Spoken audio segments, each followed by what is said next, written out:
So the RCPP project area is 3 watersheds, primarily of the John Day River. So there's Cherry Creek, Bridge Creek, and Mountain Creek. And the resource concerns start at the top, up in the timber, and it's overstocked. Pine tree stand densities are overstocked, way out of proportion what they should be. So we needed to go in and thin those for stand health and to help prevent catastrophic wildfires.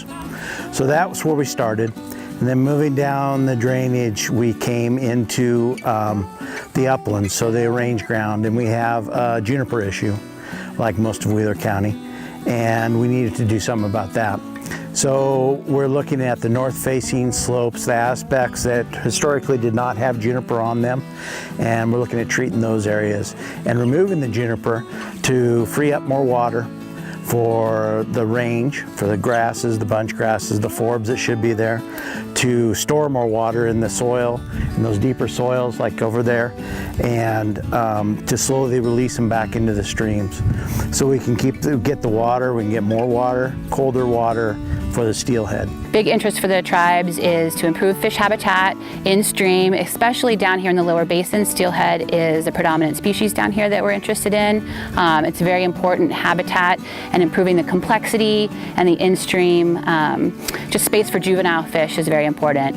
A lot of the projects that we're working on together have that ridge-to-ridge approach, which is very important for the success of all the projects and everything combined. Each partner has their kind of specialty or their area that they work in the landscape. So with NRCS, it's typically upland practices that are more focused on agricultural production, and so that would be your spring developments, juniper projects, forest land improvement, and so that's one portion of the project. And then we start looking at the stream. So can ODF&W, would they be able to partner with us and do the fencing corridors, or are there any unscreened diversions? So we partner with them, and then when we go to OWEB or the tribes and they do a big in-stream restoration project, maybe some bank pullbacks or BDAs, we can use CREP as kind of a way to protect that project through a 10-year or 15-year lease.